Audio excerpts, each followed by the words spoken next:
नमस्कार सर्वांना, स्वागत आहे तुमचं आपल्या नवीन अशा व्हिडिओमध्ये। तर तुम्हाला सर्वांना आधी आज महाशिवरात्रीच्या खूप खूप शुभेच्छा। व्हिडिओ बनवण्यासाठी कारण की आज म्हणलं चला कुठली घटना किंवा स्टोरी नाही, आज आपल्या महादेवाचा खूप मोठा दिवस आहे, सण आहे, तर त्याच्याविषयीच मी तुम्हाला काय सांगते। तर महाशिवरात्री का साजरी करतात, तर काही जण म्हणतात की महाशिवरात्रीला पार्वती आणि शंकरचं लग्न झालेलं होतं म्हणून ती साजरी करतात, तर हा निव्वळ गैरसमज आहे। कारण की पार्वती मातेसोबत महादेवाचं लग्न मार्गशीर्ष महिन्यात झालं होतं आणि सतीचं विवाह महादेवासोबत चैत्र महिन्यात झाला होता, त्यामुळं विवाहाचा काही संबंध नाही। चला जाणून घेऊया महाशिवरात्री का साजरी करतात आणि ह्याचा महादेवाशी काय संबंध आहे। पूर्वी कांचीपुरम नगरामध्ये सोमदत्त नावाचा एक राजा राज्य करीत होता। अफाट संपत्ती, ऐश्वर, 500 राण्या, त्याच्या बायका होत्या, सगळं असताना सुद्धा तो राजा समाधान नव्हता। कारण की त्याच्या 2 बायका होत्या, ते खूप चांगल्या पतिनिष्ठ होत्या, पण त्याच्या बाकीच्या बायका व्यभिचारी होत्या, नीट वागत नव्हत्या, नीट राहत नव्हत्या, पाप करायच्या, आणि ह्या गोष्टी त्याला खूप सतत दुःख व्हायचं आणि तो काळजी करत बसायचा। काही दिवस उलटत गेलं, राजा मरण पावला, त्याच्या बायका बी मरण 2 पावल्या। नंतर का थोड्या दिवसानंतर त्या राजाला हरिण असतं का, हरणाचा पुरुष, त्या हरणाचा जन्म मिळाला आणि त्या 2 बायका त्याच्या हरिणी म्हणून ह्या बी दुसऱ्या जन्मात जन्माला आल्या।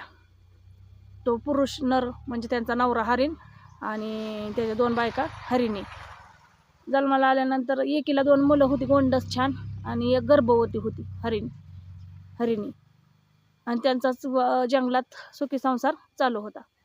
तर दुसरीकडे देवलोकात बुत्सेन नावाचा एक गंधर्व होता आणि इंद्राच्या सेवेत असताना त्याच्याकडून चूक घडली आणि शाप द्यायला इंद्रदेवाने की तू पृथ्वीवर भिल्ल या रूपात जन्माला यायची, आणि तसंच झालं।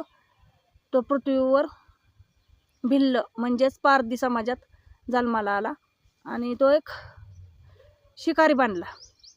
दिवसभर जंगलात हिंडून प्राण्यांची शिकार करायचा आणि घरी बायकाला आणि पोरांना आणून तो मांस मटण द्यायचा, आणि तो खूप पापी पण बनला। गंधर्व बनल्यानंतर तो रोज शिकारीला जायचा आणि जे असल नसल ते जंगलातलं प्राणी असू द्या, पक्षी असू द्या, धनुष्य बाणाने मारायचा आणि परिवाराला घेऊन यायचा, आणि ते त्यात पोट भरायचे। भिल्लाचं नाव जडू भिल्ल होतं आणि माघ महिन्यातील शिवरात्रीचा दिवस आला आणि दिवसभर तो शिकारीसाठी रानावनात भटकत राहिला, पण त्या दिवशी काही शिकार मिळाले नाही। 3 सांज झाली म्हणजे रात्र संध्याकाळ झाली तरी पण त्याला काही शिकार मिळालं नाही। मग तो खूप उपाशी तापाशी होता, त्याला खूप वैताग आला, पण घरी बायका पोरं आपली शिकारीसाठी वाट बघत असतील, आपण नेलेल्या शिकारासाठी, म्हणून तो सरोवरावर गेला, तलावावर गेला जंगलात, आणि तलावावर एक जाळं त्याने टाकलं आणि झाडावर चढून बसला। झाडावर चढून बसल्यानंतर तो उपाशी होता आणि पूर्ण रात्र तो जागाच राहिला। त्याला त्या पानांच्या मधनं प्राणी आलेलं दिसायचं नाही, म्हणून तो पाणी एक एक एक तोडायचा आणि खाली टाकायचा। योगायोगाने त्या झाडाखाली शिवलिंग होतं बघा, ते झाड बेलाच्या पानाच होतं बघा, आणि तो एक एक पान तोडायचा, खाली टाकायचा, आणि त्याचा तो पानाचं त्या पिंडीला अभिषेक झाला। आणि तो आधीच उपाशी होता, दिवसभर उपाशी, रात्र त्याने उपाशीच काढली। मग अभिषेक झाल्यानंतर महादेव मला असा एक कोण रानावनात आहे, जंगलात आहे की तो माझी उपाशी पोटी पान टाकतोय माझ्या पिंडीवर।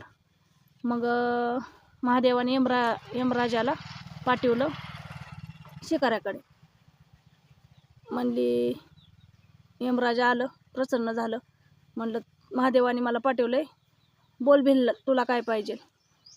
त्याच्या डोक्यात शिकारीचं, ते म्हणला मला कुठली तरी शिकार मिळावी आणि पशुप्राण्यांच्या मनातलं मला भावना भाषा मला त्यांची समजावी, हा मला वर द्या. तथास्तु म्हटलं आणि यमदेव गायब झाले. थोड्या वेळातच बघा तो जो हरिण होता, पुरुष नर हरिण, तो आला पाणी प्यायला तलावाकडे. पाणी प्यायच्या आधीच तो त्या जाळ्यात सापडला आणि कैद झाला की ह्याला तर वरदान मिळालं होतं की प्राण्यांची भाषा समजल आणि शिकार बी सापडल. मग कैद झाला की तो खूप चिंतित होता की आता माझी घरी हरिण म्हणत होता, माझी घरी बायको, दोन्ही बायका वाट बघत असलेल्या, माझी बाळं वाट बघत असलेल्या, तर मी कसा सुटू. तेवढे त्याची दोन्ही बायका तिथं आल्या. ते एकमेकांना इतकं चांगलं बोलत होती की त्याच्या थोरली बायको म्हणली की मी तुमच्यावरचं त्या शिकाऱ्याच्या स्वाधीन होते, तुम्ही दोघं जण घरी जावा. तिसरी म्हणती तुम्ही दोघं जावा नवऱ्याला आणि चौथीला, मी जाते शिकाऱ्याच्या स्वाधीन होते. आणि हा सगळं झाडावर बसून बेलाच्या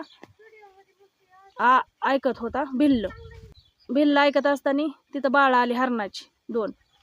ती दोन बाळं म्हणली आई वडिलांना सोडून द्या म्हणतो आम्ही भिल्लाला, आणि मग आम्हाला पकडून न्या ना, आम्हाला आमचं घरी मांस खा. हे सगळं शिकाऱ्याने झाडावर बसून ऐकलं. त्याला खूप वाईट वाटलं की प्राणी एकमेकाबद्दल किती चांगलं बोलते ते, किंवा प्रेम एकमेकाबद्दल किती प्रेम आहे. मग भिल्ल झाडावरून खाली उतरला आणि तिथं आला. तर त्या नर हरणाला म्हणला तुम्हाला मी सोडून देतो, मला तुमची शिकारच नको आहे, सगळेच जण तुमचा परिवार तुम्ही सुखी व्हा. त्याच्या भिल्लाच्या मनात, जो पापी भिल्ल होता त्याच्या मनात वाईट भावना होती, तिथं चांगला झाला.